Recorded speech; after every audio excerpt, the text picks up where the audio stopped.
Fala Fortes, boa noite, estamos aqui mais um podcast Os Fortes, Ministério de Homens da Igreja Batista Ágape de Campinas, e este é só o quarto, tá chegando lá, tá ficando cada vez melhor. E hoje o tema, tá complicado de falar o tema, sabe sobre o que é? Sacerdócio. E aí? Homem, você mesmo, homem, não é pra mulher não, você homem, você tem? Você sabe o que é? Pratica? Na tua casa, no teu trabalho, na igreja? Vem com a gente. Roda a vinheta, Léo!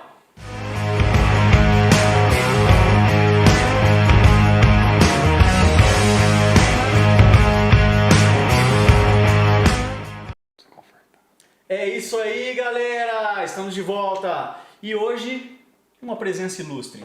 Presbítero André Fraga, da Igreja Batista Ágape aqui também.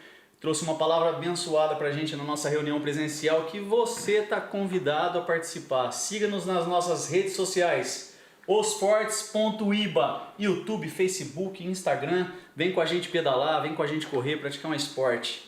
Andrezão, diga aí. Olha, eu vou levar uma bronca na hora que minha esposa assistir, porque eu falei Andrezão. Sabe quando fica preto e branco? Presbítero André, por favor. Fala um pouquinho de você pra gente. Pode chamar de André.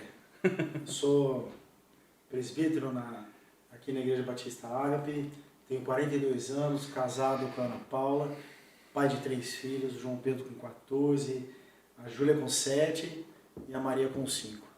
Muito feliz de estar aqui com vocês. Uma bênção. A honra é nossa. Amém. E aqui do meu lado, ele, nada mais, ninguém menos que...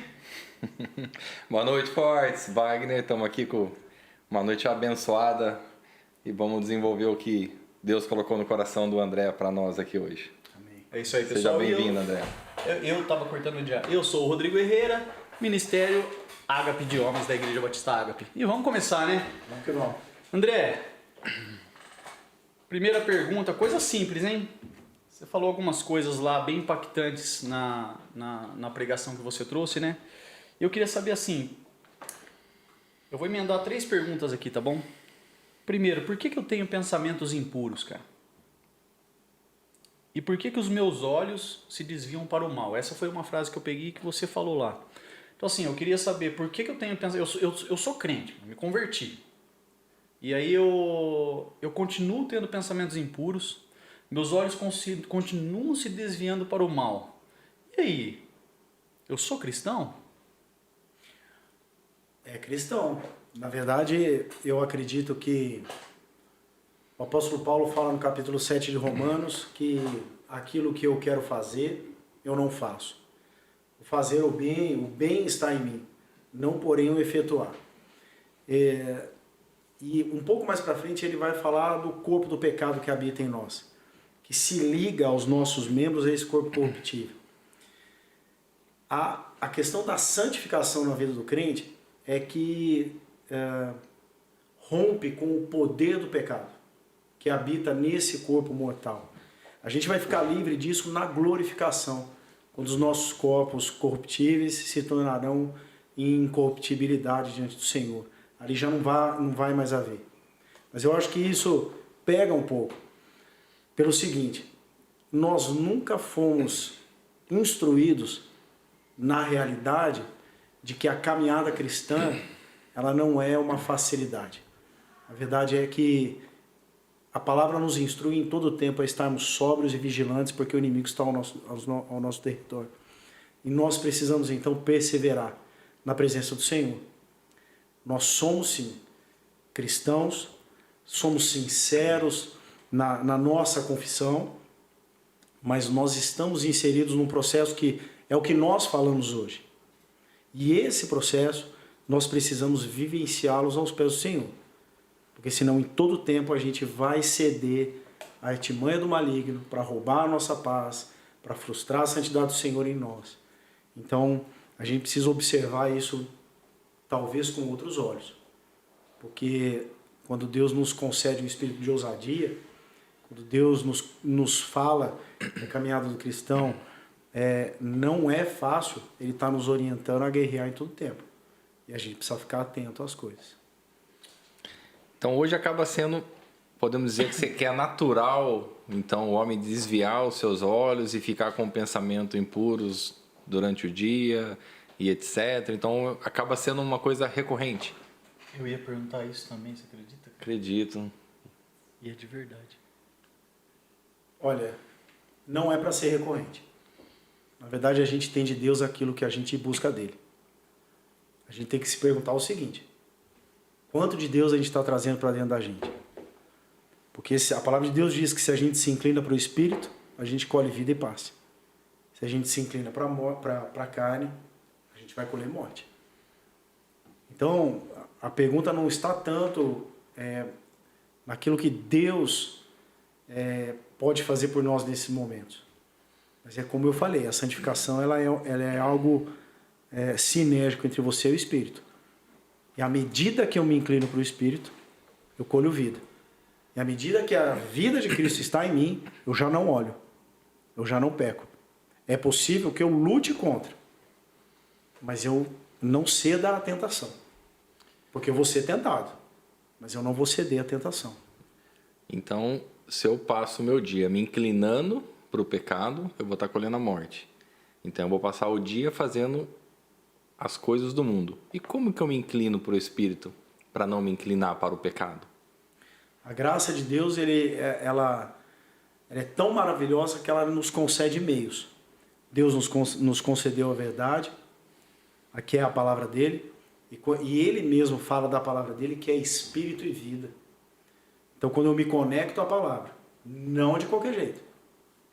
Eu tenho algumas formas de meditar, de buscar a presença do Senhor pela palavra. Eu tenho a oração, eu tenho o jejum, eu tenho a comunhão com o corpo de Cristo. Eu tenho a graça de Deus sobre a minha vida, me concede ferramentas, instrumentos, meios para me aproximar do Senhor. E aí eu me inclino para o Espírito. Se eu ficar só então na Bíblia por áudio, não vai resolver, então não vai dar certo. Não creio nisso. Olha só. De que forma você ouve essa Bíblia? Eu acho que a questão não está nem no ouvir o áudio, né? Mas essa pergunta sua. Nós ministramos uma mulher no discipulado que ela não sabia ler nem escrever. Nos poucos momentos em que ela esteve conosco e a palavra de Deus foi liberada sobre ela, aquilo se tornou vivo dentro dela.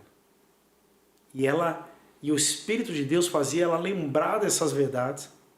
E como o salmista disse, eu trago a palavra para o meu coração para não pecar contra o Senhor. Essa mulher que não sabia ler nem escrever, mas ela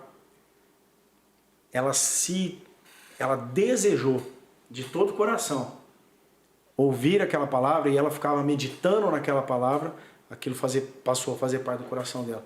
Você ler, você ouvir, isso não importa. Vai depender da forma como você tem feito isso. Se isso vai entrar no teu coração, se isso vai fazer diferença, e principalmente se a gente vai praticar aquilo que a gente ouviu, né? A palavra de Deus diz que nós não devemos ser somente ouvintes. Tem que ser praticantes.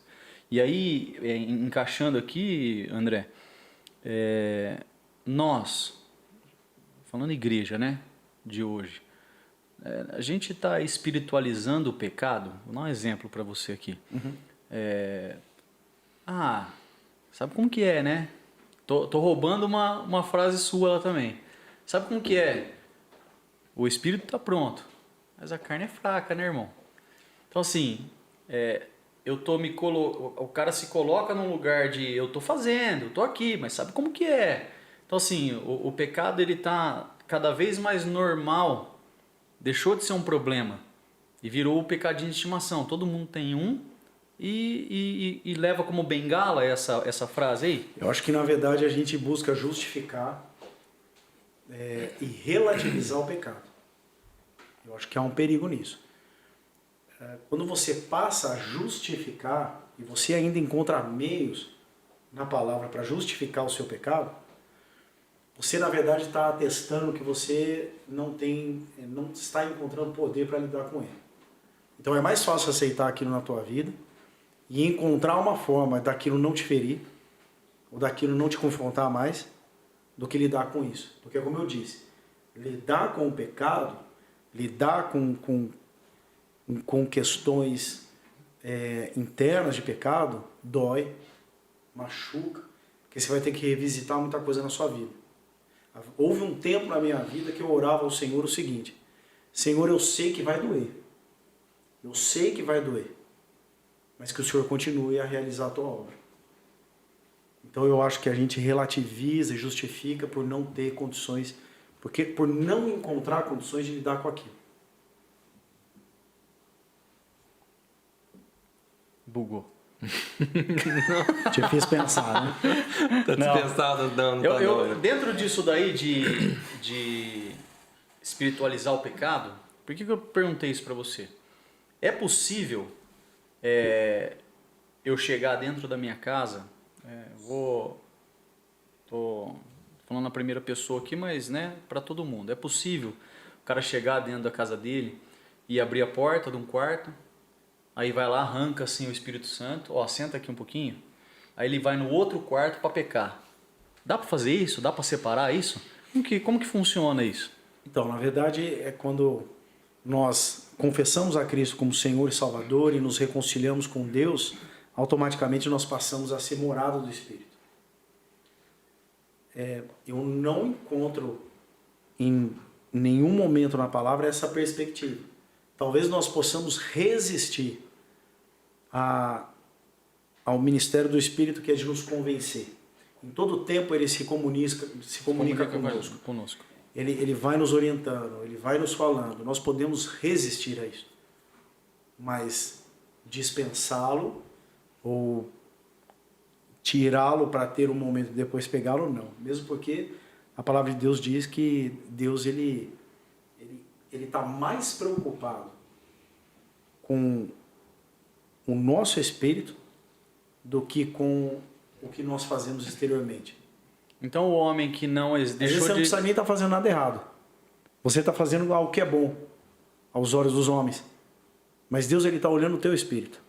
Porque às vezes você está fazendo algo que é bom, mas o teu coração não está ali. Mas somente para encher o teu ego, né? Para inflar o teu ego. Mas aí você recebe aquilo que você buscou. Quando a palavra de Deus diz lá em Mateus que os fariseus ali da época oravam nas praças em voz alta, eles já recebiam aquilo que eles queriam, que era a atenção das pessoas.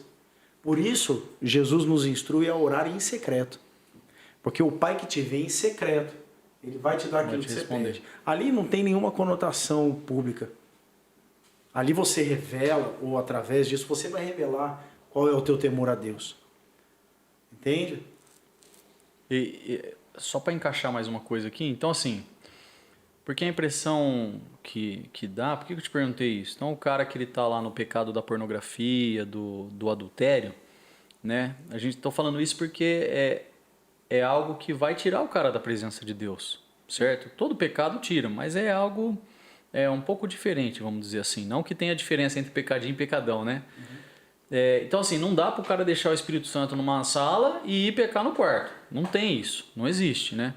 Então enquanto ele vai para a prática da pornografia, para a prática do adultério, tá junto. Como funciona isso? Deus não vai mais responder para ele? Então há uma separação?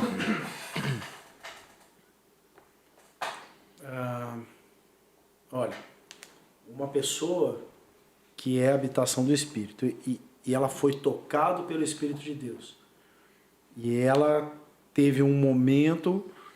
já ouviu aquele louvor? Quem já pisou no Santo dos Santos? Já. Em outro lugar não sabe viver? Uhum.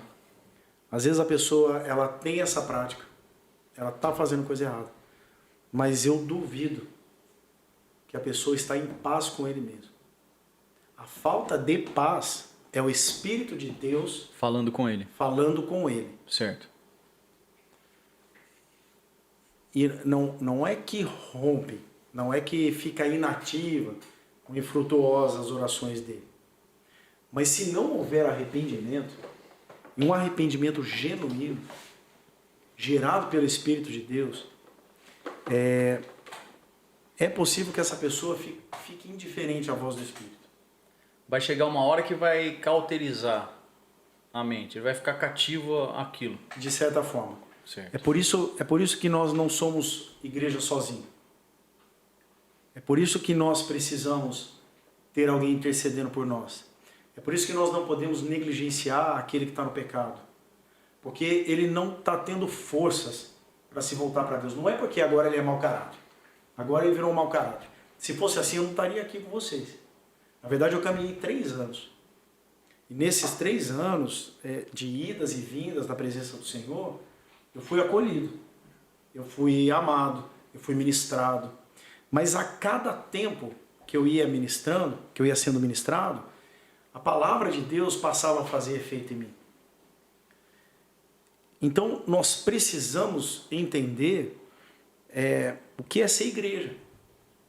Na verdade, quando ele fala de um organismo vivo, e de que cada membro tem o seu lugar, e de que cada membro é algo assim poderoso nas mãos do Senhor, é porque há uma perfeição nessa conjuntura. Aqueles que estão fracos, eles precisam ser acolhidos, eles precisam ser acudidos, eles não precisam de julgamento. Quando os fariseus da época se aproximam de Jesus com aquela prostituta, que foi pega em flagrante adultério, a lei de Moisés dizia que ela tinha que ser apedrejada até a morte. Jesus fala, tá certo, é isso mesmo que tem que acontecer.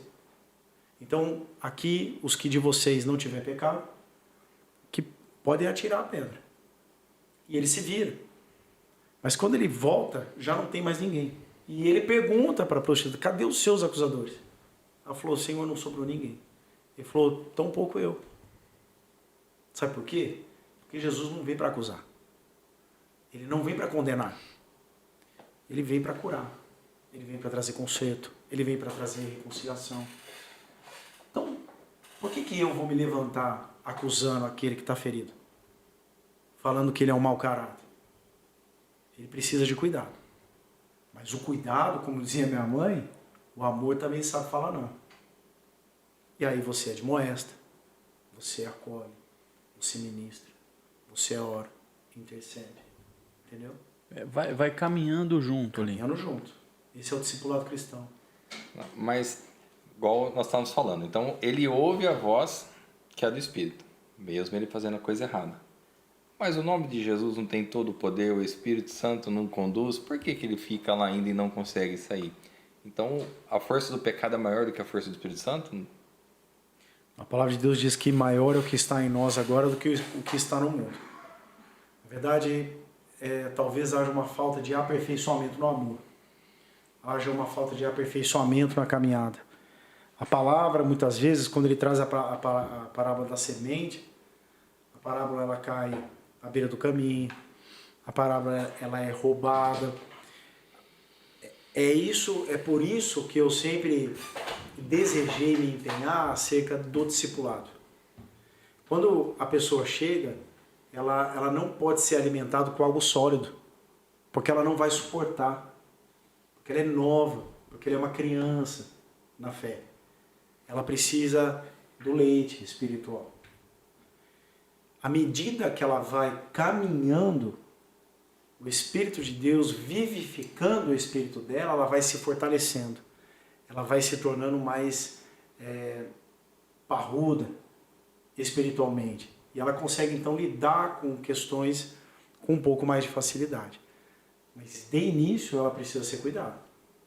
Não é que o pecado tem maior força do que o Espírito de Deus, do que o poder de Deus, do que os propósitos do Senhor. Mas a gente negligencia os mecanismos que Deus nos concedeu. Às vezes a gente fala que a pessoa ela aceitou a Cristo e acaba por ali e já está tudo certo, quando na verdade não é.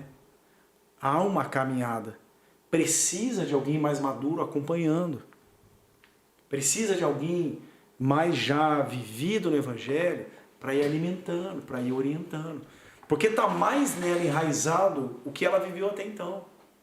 Está mais fortalecido. A gente já ouviu essa história de que existe dois lobos, dois cachorros, um cachorro, um leão, que vai estar mais forte ou que foi mais alimentado. Agora você pega uma pessoa que viveu 30 anos no mundo, 40 anos no mundo, 15 anos, 20 anos. e você traz para o Evangelho, é capaz da pessoa confessar a Cristo e sair e já ir para o bar. Fácil. A não ser que Cristo entre de uma forma que ela... Mas a maioria... A maioria não. É o que a gente encontrava o gap aqui na igreja, esse distanciamento entre a confissão e o batismo. As pessoas se perdiam nesse meio. Porque não havia um cuidado. Porque ainda falava mais alto no coração dela o que o mundo dizia. Agora, se você entra na história e no percurso e passa então a ministrá-la, passa a levar uma palavra de fé, uma palavra de esperança, ela vai sendo, vai aumentando nela a presença do Senhor. Então, assim, indiferente do pecado cometido, o cara tá lá no mundo, o cara não conheceu a Cristo, né? Não se converteu, não confessou a Cristo como Senhor da vida dele. Indiferente do pecado que esse cara tenha cometido, tem jeito para ele? Ou não? Mas isso aí é uma pergunta? Você tem dúvida? É uma pergunta, tenho dúvida. Não há impossíveis para o Senhor. Não há nada que ele não possa perdoar frente a um arrependimento genuíno. Deus ele é um Deus, quando nós falamos que ele é um Deus de amor, a essência dele é amar. Todos que se achegam a ele, de forma alguma, eu lançarei fora. E por que? Explica uma coisa para mim agora. Por que se Deus é amor? O cara, ele se converteu, né? E já passou todos os processos que você falou, a gente já viu que Deus vai perdoar. Por que às vezes não, muitas vezes dentro das igrejas, pessoas que teoricamente teriam que caminhar junto, fazer um discipulado, são as primeiras a apontar o dedo? O que isso mostra pra gente? Né? A gente que está aqui falando sobre homens que devem encontrar o verdadeiro sacerdócio, devem buscar ser um sacerdote dentro do seu lar, para sua família, dentro da igreja, dentro do seu trabalho. Como que funciona isso? Como que você enxerga isso dentro da igreja? Religiosidade. Pessoas que caminham que não buscam a revelação do Evangelho dos seus corações pela motivação certa. Estão presas a determinadas questões que as impede de olhar o próximo com amor. Na verdade, Deus ele resumiu toda a palavra dele em 2 mandamentos. Ame a Deus acima de todas as coisas, de toda a sua força, com toda a tua alma, e ao teu próximo. Como a ti mesmo. Você vê que ao teu próximo como a ti mesmo, ele vem depois somente de amar a Deus acima de todas as coisas. Se você não se convence disso, não há condições de você olhar o próximo e amá-lo como você gostaria de ser amado. Mas há um alerta aí. Porque da mesma forma que você julgar a pessoa, você vai ser julgado. A gente precisa tomar muito cuidado. Quando a gente fala acerca da religiosidade, nós estamos falando de uma manifestação espiritual. E a pessoa, quando está presa na religiosidade, ela não percebe.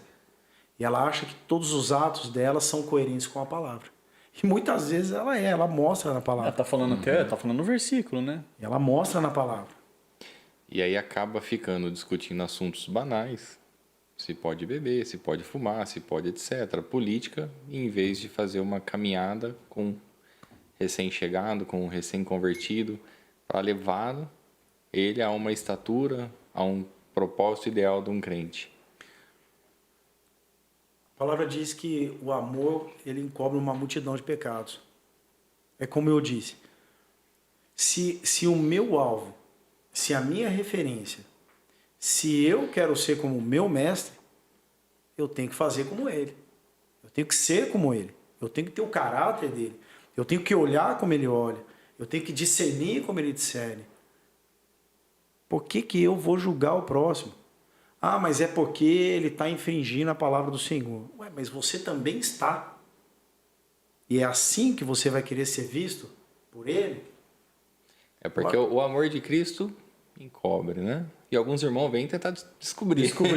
Puxar ali. Puxar. Não, descobre. E vocês já perceberam que há uma certa alegria nisso? De evidenciar o pecado do outro? Alimenta, né? De alguma forma o cara se alimenta disso. E uma pergunta. Isso acontece por um espírito que é santo? Não. Mas quando você fala disso, as pessoas dão um pulo desse tamanho e falam, eu não. Não é por isso. Agora, por que não lidar com isso? Porque se você não lida com isso, isso vai te perseguindo. E isso vai te incomodando. Isso vai te direcionando nos teus caminhos com o Senhor. Talvez o medo de se expor.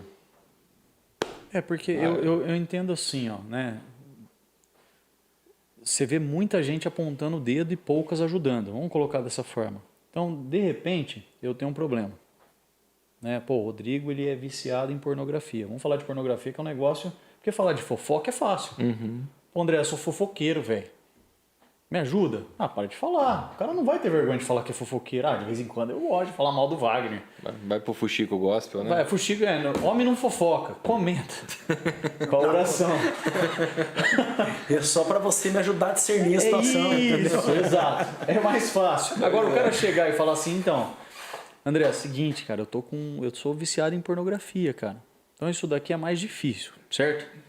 E quando o cara fala, quando alguém descobre isso, sabe o fulano lá? O cara é viciadão em pornografia, velho. Ninguém vai lá e estende a mão pro cara. Fulano, Zé. Falei Zé, agora vamos zoar o Zé. Aí, seguinte, vamos andar comigo. Cara, quando você tiver dificuldade, me liga. Vamos orar na hora.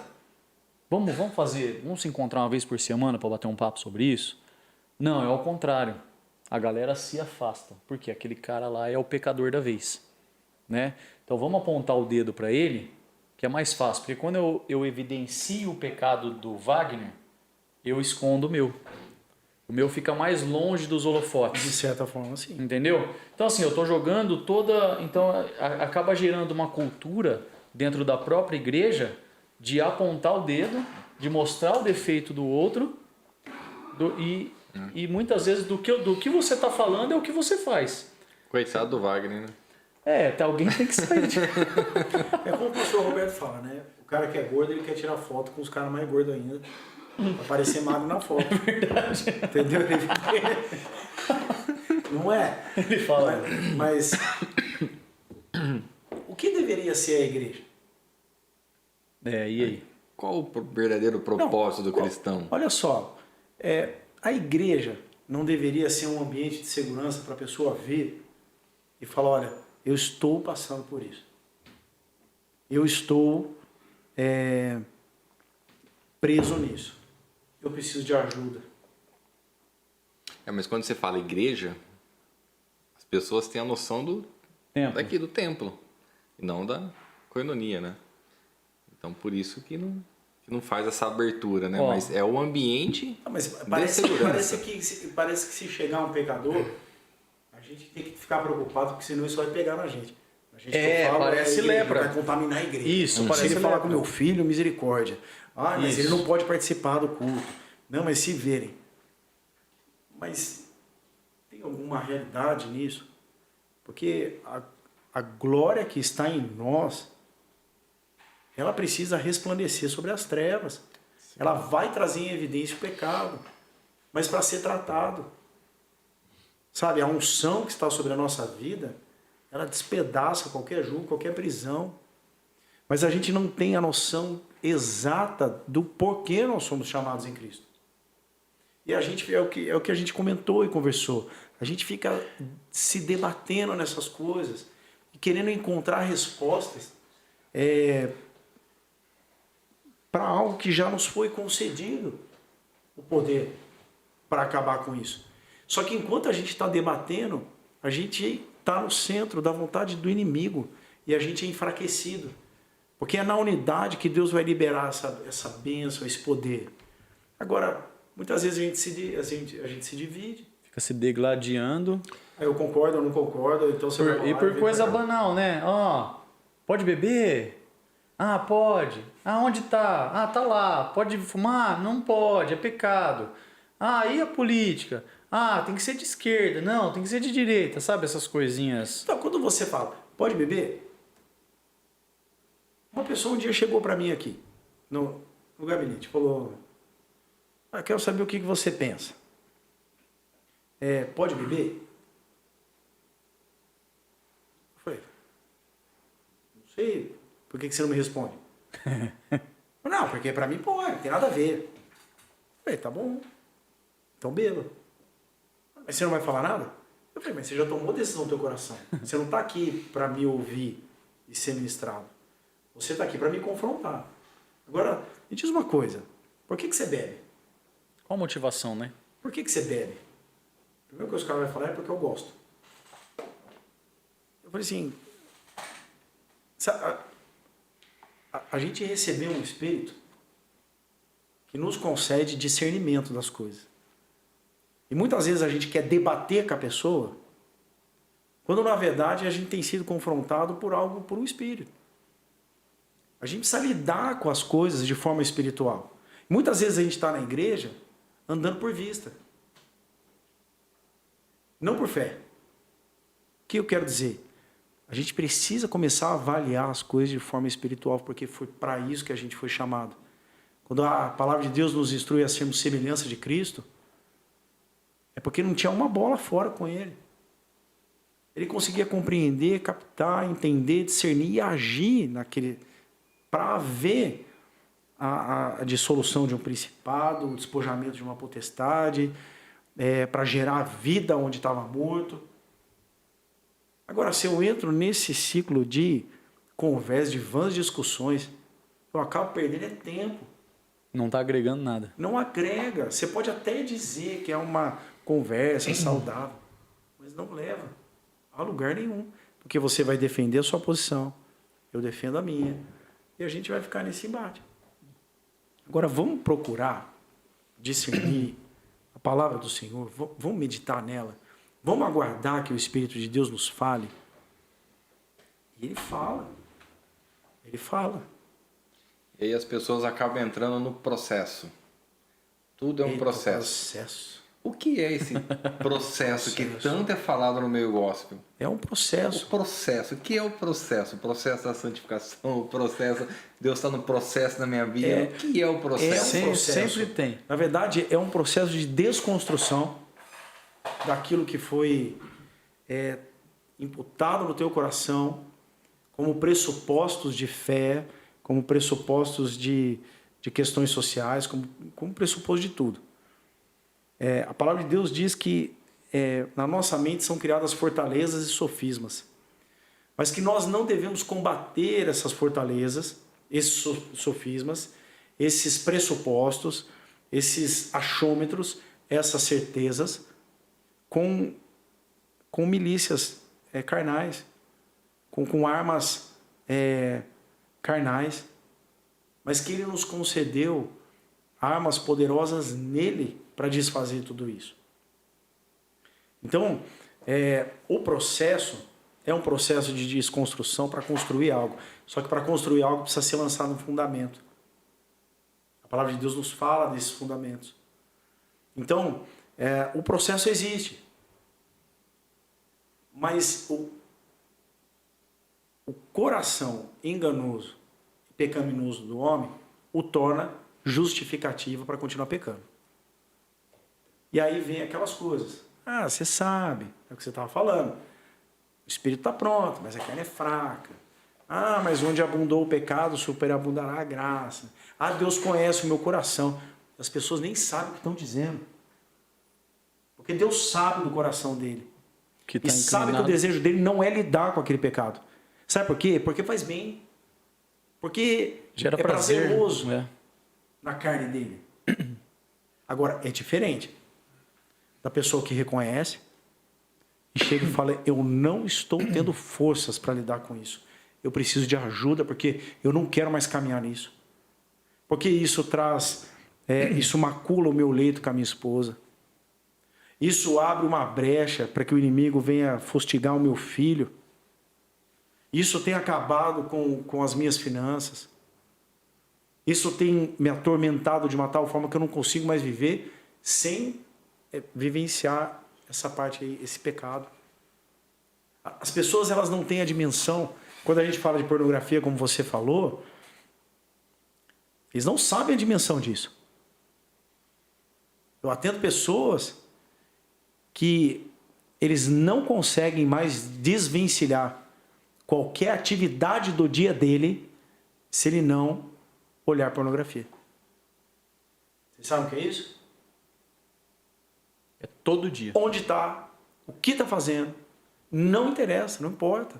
Está conectado. Tem a ver, ele consegue ligar aquilo à pornografia. Ele não consegue mais viver sem aquilo. É o vício mesmo, né? É o vício, É e o a vício pornografia ela é mais viciante que cocaína. Isso daí é cientificamente comprovado, de tão forte que age na mente do ser humano. Mas assim como a cocaína, o vício da pornografia vai fazer você vai ter uma primeira experiência. Você vai alcançar um auge de satisfação, de prazer na carne. E assim como a cocaína, as pessoas elas vão voltar àquilo, desejando aquele primeiro impacto, aquela primeira experiência, não vão encontrar. E eles vão fazer com mais frequência para tentar alcançar aquilo. E aí, a pornografia, ela te leva a ver coisas cada vez mais bizarras. É o passo, né? São coisas fora de um contexto, de um padrão que a gente não vou nem dizer que é comum. Mas não é. São coisas que... Mas a pessoa não vai alcançar aquilo. Mas esse processo, o inimigo, ele vem, ele vai matar, ele vai destruir, ele vai roubar a paz. É como se você estivesse concedendo a ele direitos para ficar. Mas não fica só na pessoa. Assim como a cocaína alcança, no mínimo, 30 pessoas à volta dele, familiares ou não, a pornografia também. Também. Ela vai é uma Só que rede, a pessoa, né? ela não entende que esse espírito, que é a porneia, ela não se manifesta somente através da pornografia. Uma coisa vai se ligando à outra. A pessoa começa a mentir, ela começa a manipular, ela começa a ficar agressiva, ela começa a violentar a esposa. Isso vai... Sabe? E a gente fica muito na...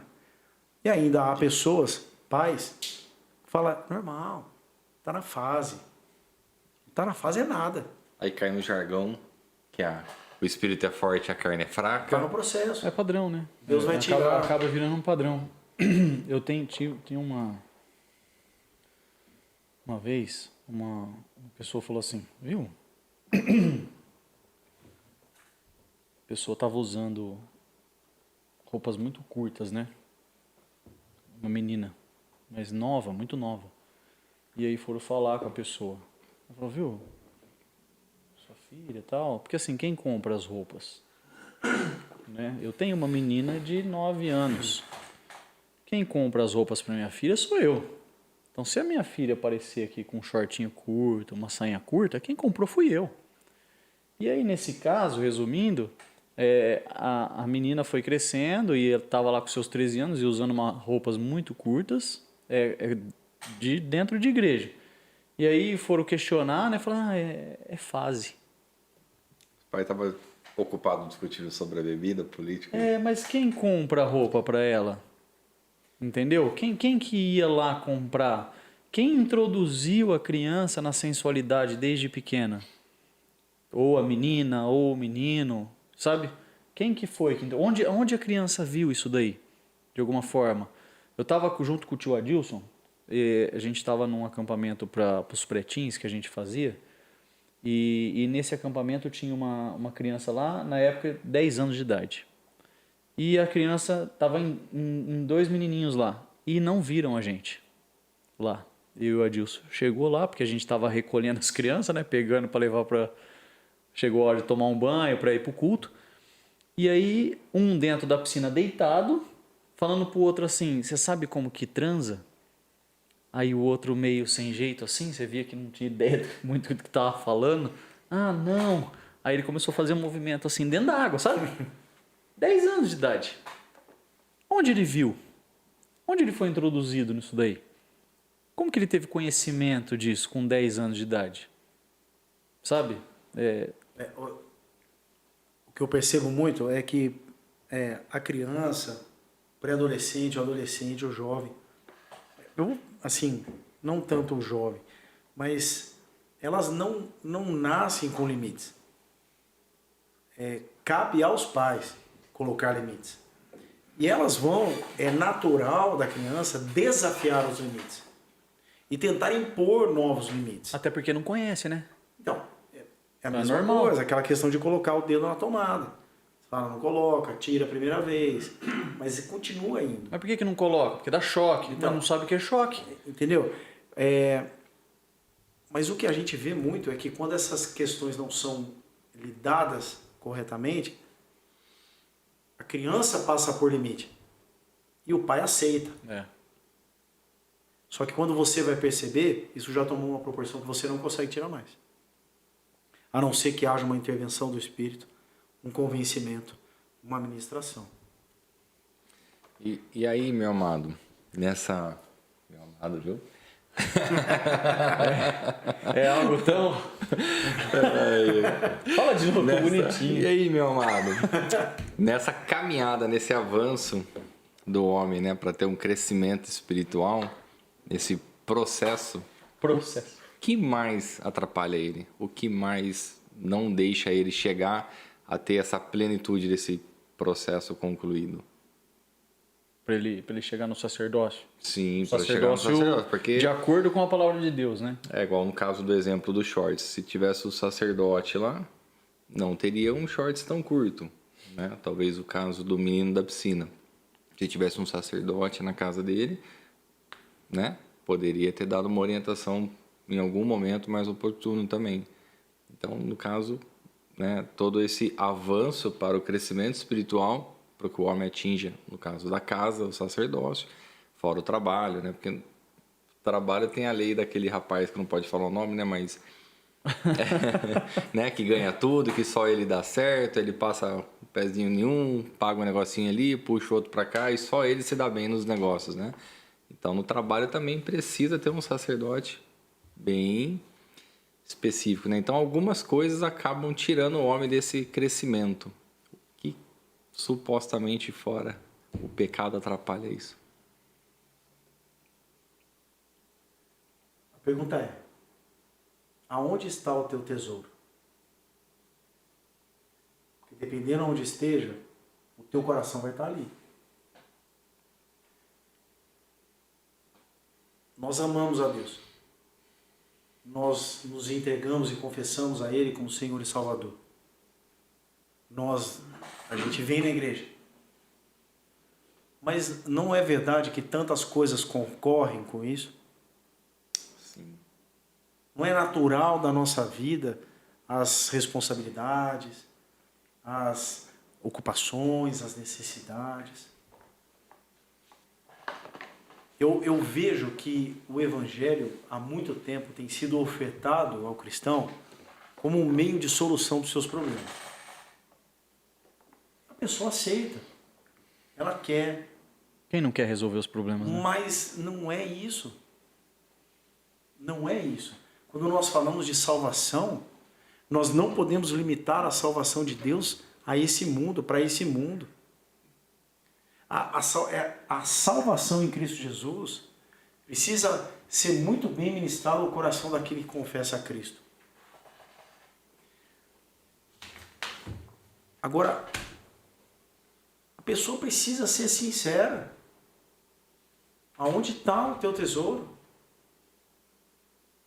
Eu duvido. Eu não vou falar isso porque as pessoas vão se ofender comigo. Porque eu sei que há um amor sincero. Mas talvez outra coisa esteja tomando lugar. E Cristo passa a ficar em segundo plano. Pelos cuidados da vida. Pelo engodo de Satanás. Pela artimanha do maligno. Se você não está muito bem alicerçado e arraigado na presença do Senhor, essas coisas passam a ser o seu tesouro. E ali vai estar o seu coração. E muitas vezes de forma sutil, que ele acaba se prendendo e não Como o percebendo. inimigo atua. Mas assim, E o inimigo, trabalha a longo prazo.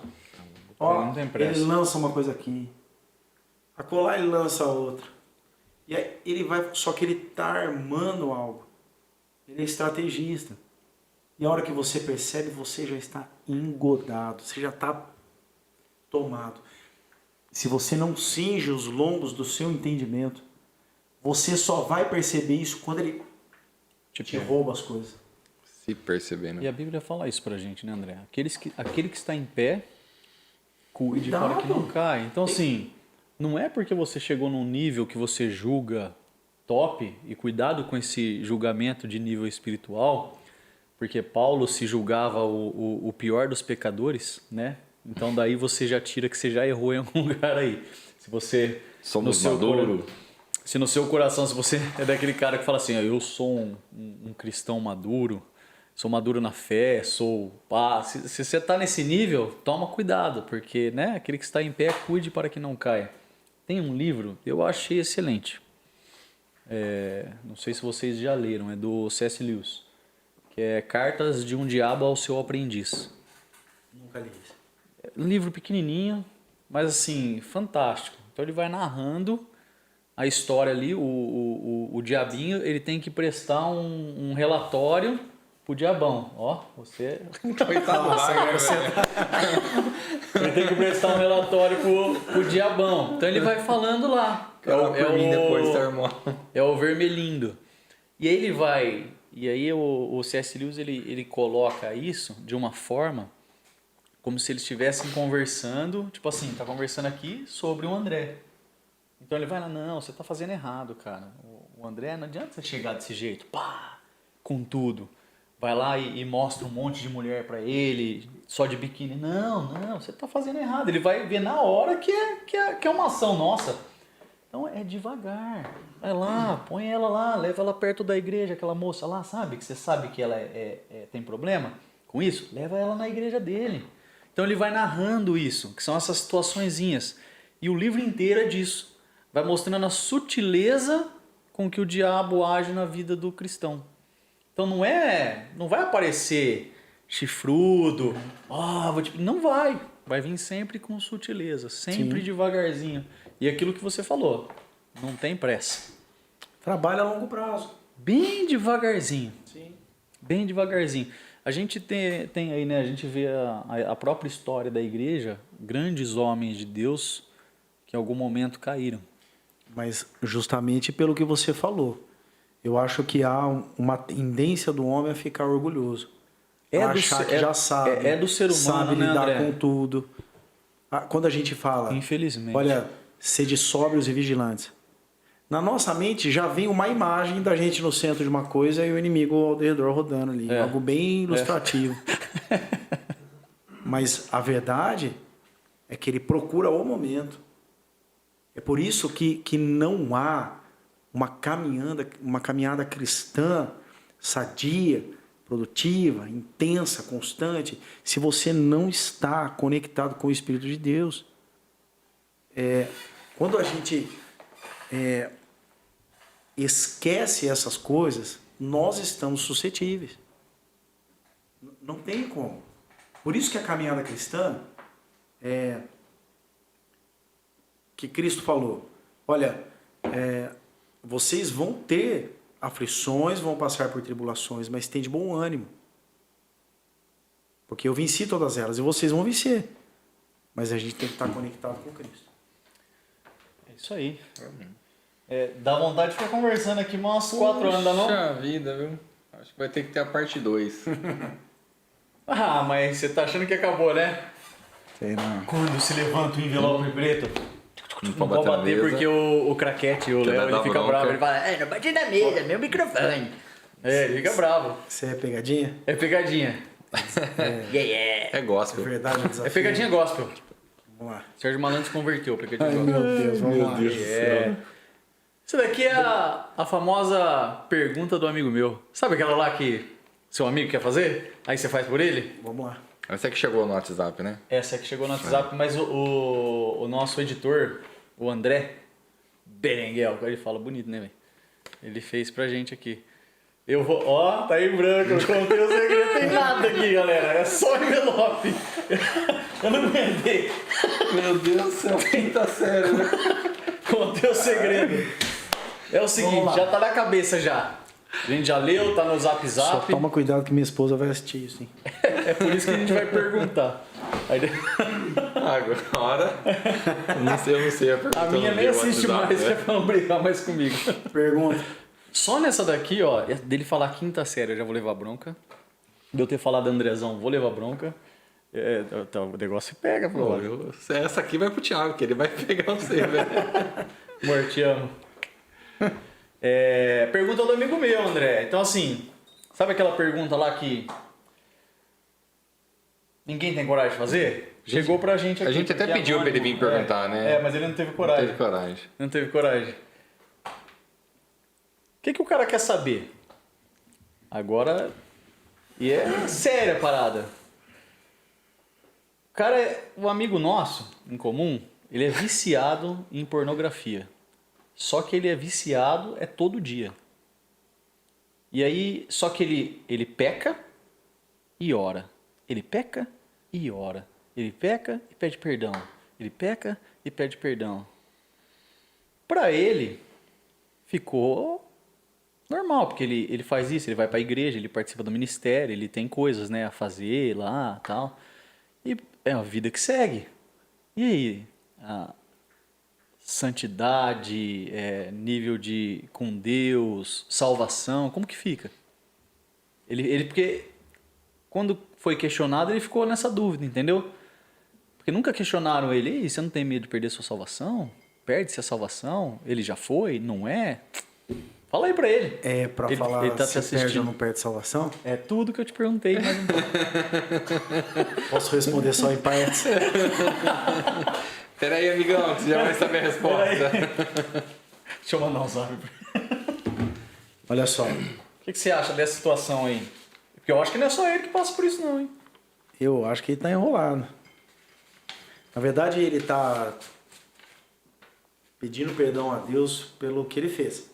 Pelo que ele tem feito. Pelo que ele tem feito. Mas assim, é todo dia. Ele abriu pra gente que é todo dia, entendeu? E eu acho arroz que, e feijão, né? E eu acho que se continuar assim, ele vai ficar nesse ciclo maligno até que Cristo volte. Mas e aí? Cristo voltou e ele tá nesse ciclo maligno.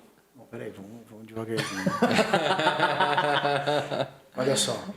O cara tá com medo de ir pro inferno, por isso que ele perguntou. ele precisa entender que nele atua uma força que vai além da capacidade humana dele. E isso vai continuar o levando à prática do pecado. Essa força que você está falando que Enquanto atua nele ele- é do maligno. Do certo? maligno. Certo. Enquanto ele continuar pedindo perdão pelos atos que ele comete, ele não vai ter sucesso com relação a isso. Mas se ele for ministrado pela palavra e for revelado ao coração dele que há uma raiz maligna, um corpo do pecado que habita nele, ele reconhecer isso, ele pedir perdão e verdadeiramente se arrepender, Cristo vem e reverte a história. Só que não é algo simples. Não é assim, me arrependi de verdade, pum, aí um Não pozinho porque, de não pinim, porque pim, pim. a palavra de Deus fala de frutos dignos de arrependimento. O arrependimento genuíno, que é a metanoia, que é a mudança de mente, faz com que a pessoa, ela não que ela não vá cometer mais, mas a dimensão dela em lidar com isso vai ser totalmente diferente. E o amor de Deus, então, passa a constrangê-lo. O constrangimento do Senhor não tem nada a ver com o sentimento de remorso acerca do que ele está fazendo. Mas ele vai constrangendo e o conduzindo pelos caminhos do Senhor. E vai chegar uma hora que Deus vai romper com esse ciclo. E isso não vai mais afligi-lo. Então ele tem que buscar aquilo que a Bíblia fala, transformai-vos pela renovação da vossa mente. Ele precisa mudar o que ele tinha porque ele estava, se ele faz isso é porque todo dia ele se alimenta de alguma coisa ruim, certo? Sim. No caso a pornografia. Então ele precisa deixar isso de lado e começar a se alimentar da palavra de Deus. Mas mais uma vez, ele não vai conseguir sozinho. E como que ele faz? Primeiro ele precisa confessar. Para quem? Para quem? Relano Verde. Ah, não tem isso. Aí há uma discussão.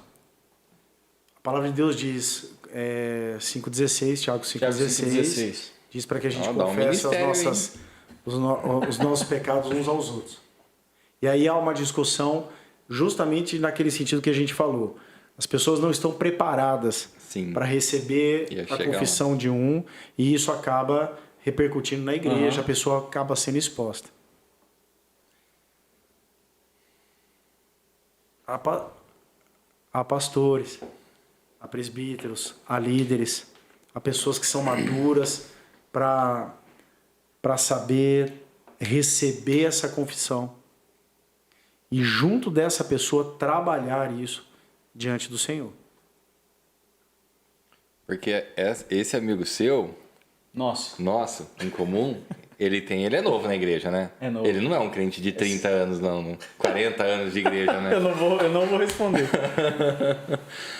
Mas, presbítero André, vamos confundir o ele é novo. Alguém que estiver nos assistindo, o Espírito Santo tocar no coração dele, ele pode vir à Igreja Batista Água, ele pode vir te procurar. Você vai... Eu posso passar o meu telefone? Pode. Que esteja de porta à vontade, que ele possa estar nos encontrando. Eu acho que, é lógico, e não sou só eu. Eu acho que a gente, nós temos um ministério pastoral na igreja. A pessoa, é lógico que ela precisa adquirir segurança com quem ela está conversando. Talvez ela não se sinta à vontade de falar no primeiro momento. Mas ela precisa se expor, se abrir a esse cuidado. E à medida que ela for caminhando, é o próprio Espírito de Deus que vai convencê-lo. E ele passa, então, a abrir o coração, a colocar diante do Senhor. Porque não é diante de mim que ele vai falar diante de mim. Mas a dinâmica de Deus é como se nós estivéssemos apresentando isso diante do Senhor, diante do próprio que é o Deus, único que tem o poder para lidar com essa situação. Sabe, não há nenhum entendimento em mim de que eu tenho algo para dar, porque o meu coração é enganoso. Eu sou totalmente dependente do Espírito de Deus. Mas nós podemos juntos encontrar em Deus o caminho. Então, nós somos dependentes do Espírito de Deus. E a gente vai clamar ao Senhor e pedir que Ele dê a direção. Então a ideia de confessar os seus pecados uns aos outros não é para gerar um constrangimento, mas é para gerar como se fosse um compromisso. Pode-se falar assim? Na verdade, nós não estamos isentos do constrangimento. Não estamos. Vai ter. Mas percebam uma coisa. Mas não é para isso. Esse não é o objetivo principal. Quando há o constrangimento e quando há esse abrir de coração, esse rasgar de coração, dependendo da forma como você lida com isso, você desmistifica isso no coração da pessoa e ela se sente à vontade e segura para continuar falando. É muito certo que a pessoa, quando encontra um ambiente seguro e tem confiança na pessoa, naquilo, ela passa, é natural ela passar a falar. E as pessoas que são ministradas, elas entram com um semblante. É perceptível, elas saem com o outro. Porque aquele peso já não está mais sobre ela. Jesus Cristo fala, olha, vinde a mim todos que estáis cansados e sobrecarregados, e eu vos aliviarei. Quando você fala diante de um pastor, diante de um presbítero, de um líder, isso acontece porque não está sendo colocado diante da pessoa, o poder não está na pessoa. Mas ali a presença de Deus é real, porque onde dois ou mais estão reunidos em nome dele, a presença dele é real. E ele toma sobre ele esse jugo. E ali, mas não pode parar na confissão. Porque o refrigério sobre a alma vem com o aprender dele. Então a pessoa que está recebendo a confissão, ela precisa ministrar a vida. Ela precisa fazer conhecido dessa pessoa as misericórdias do Senhor. E quando é conhecido, quando vem a palavra de vida, quando é comunicado de forma espiritual a vida, o refrigério do Senhor vem. E aí você vê aquele semblante mudando. É isso. E aí é o princípio da transformação, né? É o princípio, e é um princípio com um alicerce sólido. Porque você começa a trazer fundamentos da palavra que vão